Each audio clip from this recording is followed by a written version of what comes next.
Welcome to our brief guide to getting started with Starbound 1.0, and this guide is intended for people who haven't played the game before or maybe dabbled a little with the early access version.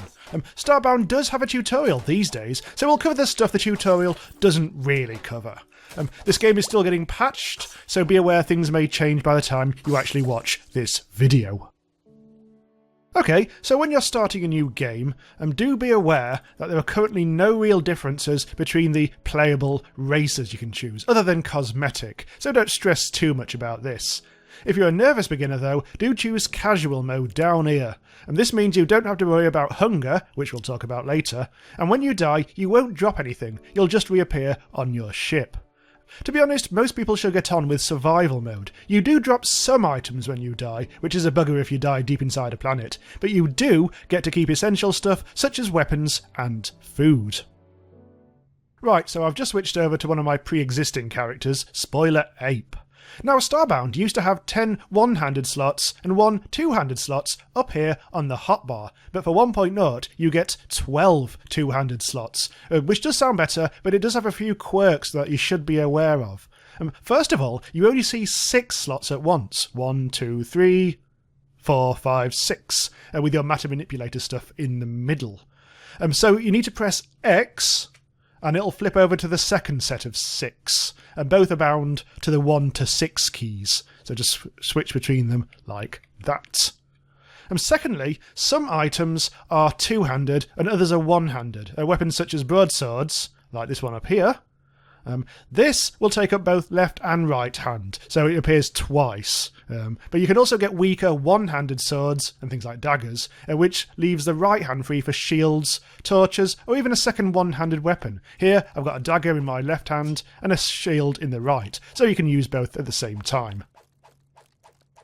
Right, as well as all that, building material takes up 2 slots, where stuff like flashlights don't. If you experiment, you'll find useful combinations, such as 2 different types of medicine, to cover both minor scratches and more major emergencies.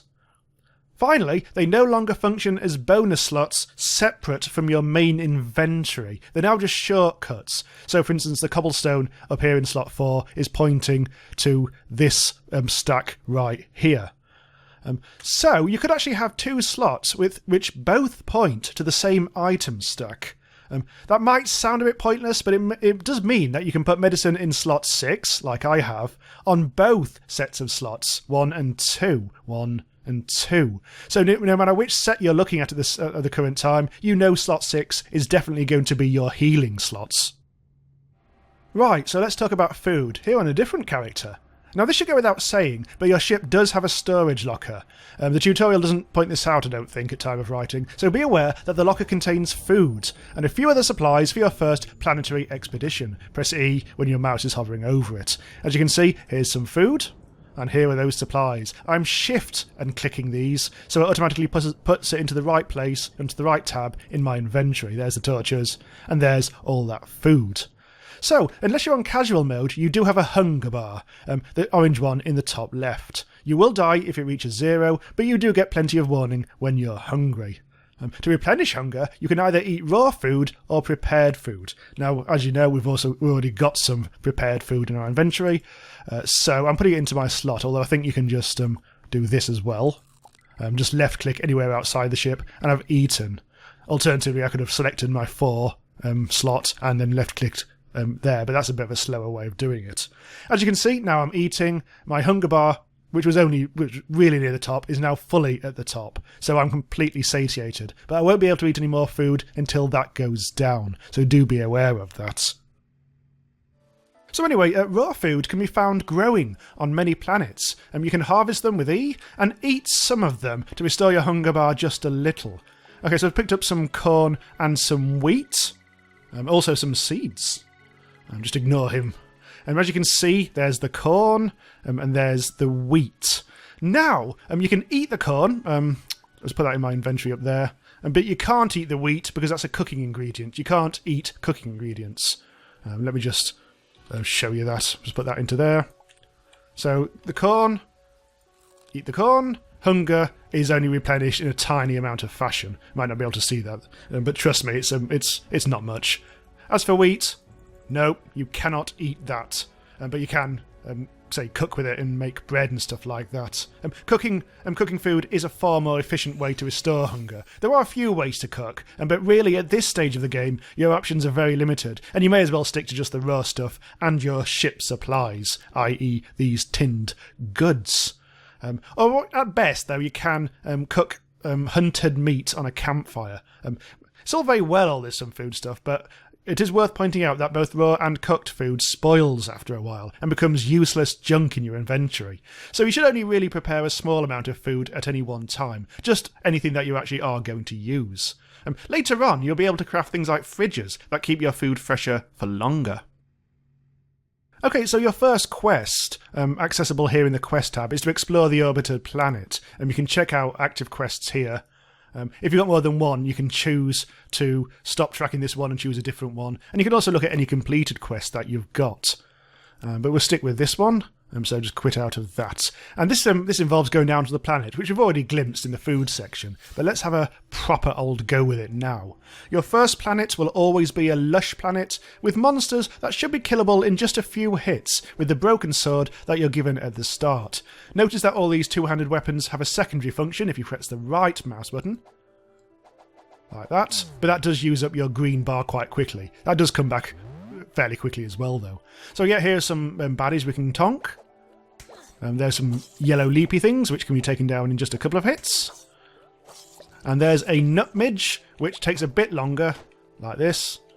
And also does a little bit of chargy thing. Come back! And once you kill it, it'll also split into several things. And there we go. For some reason it didn't seem to be hurting me, although my health has gone down. Anyway, so oh god, there's another one. But anyway, yeah, the landscape on this first planet won't be too extreme, but you will find places... oh, come back! Oh, it's gone. You will find places where the jump might be a bit too high for you. So, when you first beam down, I recommend using your matter manipulator, shortcut is R, to mine a lot of dirt. So let's just quickly do that and get into our inventory. Don't go too far down, otherwise you won't be able to get back very easily. Just grab some of that. Inventory. Drag this into our hotbar. We've already got some.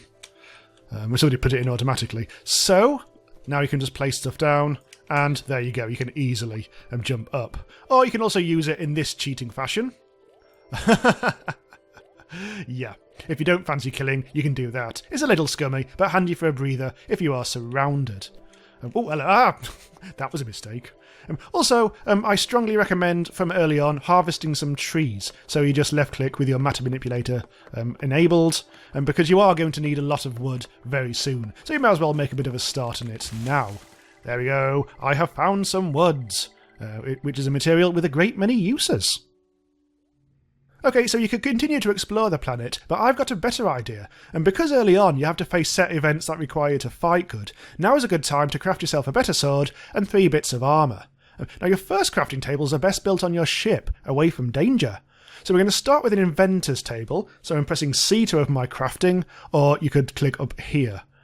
So what we need is an inventor's table. It may be greyed out on yours, because we need to turn wood into timber. This screen tells you that you need 4 bits of wooden log and 12 bits of timber. To grate timber, you go a bit further down, and you do it here, and you can turn wooden logs into timber. If you press the left thing, you'll get the most you can possibly do out of the materials you've got, but you won't quite need that much. So let's start with, say, 10. 10 logs will translate into 50 bits of timber. See, that was very quick to craft there. That was good. And once you've done that, you'll definitely have enough wood for the inventor's table. Hover over anything and you will get the ingredients. I've got absolutely loads of everything for the purposes of this video. Now we need to craft the inventor's table. So we only need to do 1. Now do bear in mind when you press craft, for these slower things, it'll take a bit of time to actually craft. So don't press stop and don't click the X, otherwise it'll cancel the crafting. So do be aware of that. Right, so now we're going to place the inventor's table. It'll have gone into our inventory in the furniture section. There it is. I've already got one. So now you can either put this in your hotbar and place it like that, or you can just kind of drag it out of your inventory into the world. And so long as you place it close enough to your character, it'll be okay. There we go. Isn't it lovely? So now you've actually placed your inventor's table, you have access to the other crafting stations that we need. An anvil, a primitive furnace, and a spinning wheel. You can just hover over and see what you need. That translates to a bunch of iron bars, which is made from iron ore, some wood, some cobblestone, some mud, a campfire, and a little plant fibre to craft into rope using your basic crafting menu. So make a note of all that by hovering over and just writing stuff down with pen and paper if you're that way inclined, and then we can actually beam down to the planet if we press the right button. So the wood, mud and cobblestone can be found on the surface, and we can even find the odd campfire too, or you can craft that with basic materials. And for the iron ore and plant fibre though, you'll need to explore some of the natural caves close to the surface. So you won't need to go deep though. So for instance here I found some plant fibre, and plant fibre tends to be hanging from the ceiling. Get some of that. And we also need to find the... Oh god, this tunnel's really small. Use your matter manipulator, of course, to do some mining. You can find pickaxes later, which will make this a bit quicker. Ah, here we go. Found some really close to the surface. That's what it looks like, so just mine that out. Now, if you want to skip ahead a bit, make sure that you get a lot of iron ore and plant fibre, something like 50 or so. Otherwise, you won't be able to make the armour and weapons. So do spend a bit of time if you want to do that now. Anyway, so yeah, let's go back to the ship once you've done everything. Oh, just whilst I'm down here. If you're in a cave and you want to get out quickly, and you're not too far from the surface, you might not be able to beam out unless you're on casual mode. So, if you want to be able to beam out without actually going to the surface, get your matter manipulator, right-click on the background, and you'll punch through the wall, creating a hole to the outside. If you stand at that hole, you will actually be able to beam up. That doesn't work if you go too far down. So this is not too difficult, so let's whip through this quite quickly. Right, okay, so first of all, make the furnace. Wait. There we go. And just place that down. That will enable us to create iron bars. There we go. I have 107 ore, so I'm going to do the full amount. Smelt that. It'll take a little bit of time again. And there we go, lots of iron ore. Fantastic stuff. Now, and we can't build a spinning wheel yet, but we can build an anvil. Now we've got some iron bars, so let's do that. The anvil is the thing that will allow us to make the armour and weapons. Hooray! There we go, now we can build that. Put it there. See, there's not much space on this ship at the moment. And once you've done that, the one thing that we need to create the spinning wheel... we need some rope, so in the basic crafting menu, C, convert it from some plant fibre. We don't need much of this, so I'll just do that. This is one of the reasons why we've got so much plant fibre. And there we go. Now we can build a spinning wheel. Tum-ti-tum. Place that where you want. I want it there. And that unlocks the ability to make some fabric.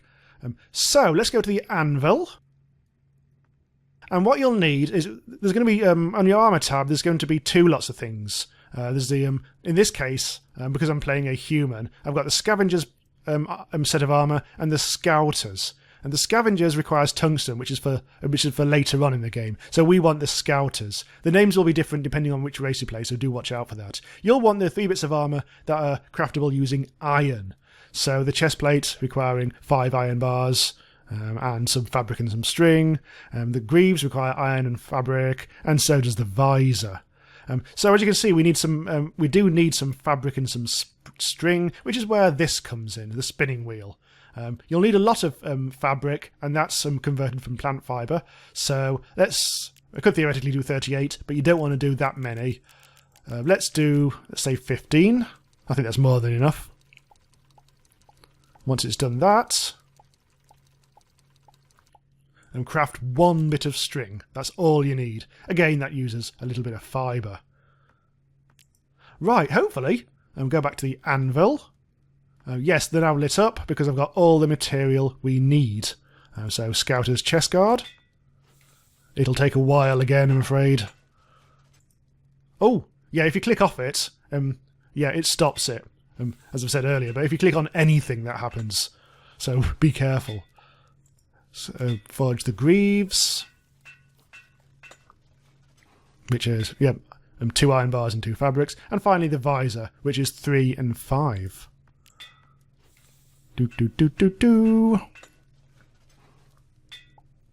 And there you have it. And finally the iron broadsword, which requires 6 iron bars and the rope. We've got just enough rope. And there we have it. Just swap. We'll actually go to the inventory and we'll swap the swords around, put that into my 1 slot. It's also replicated in my 3 slot for reasons that we discussed earlier, but never mind. And the armour won't automatically equip. For some reason it'll put the visor on, but the rest of it we can take off. So now we are a bit nude. We can put on a chest guard, and we can put on that. Those are your social slots, by the way, which will override the armour visually, but you'll still get the armour benefits. There we are, that's looking rather cool, I think. So now you'll be upgraded enough to face all threats on a lush planet, and also the earliest missions, which is nice.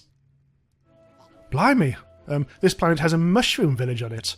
Anyway, this should be enough to get you going, and the game does gently guide you onwards. If you see in the top right, the current quest has a little compass, and is telling us to go east to find the archaic energy source. I mean, the first thing you will be doing in these quests is finding a giant gate on the planet's surface somewhere, which will get you to start finding core fragments.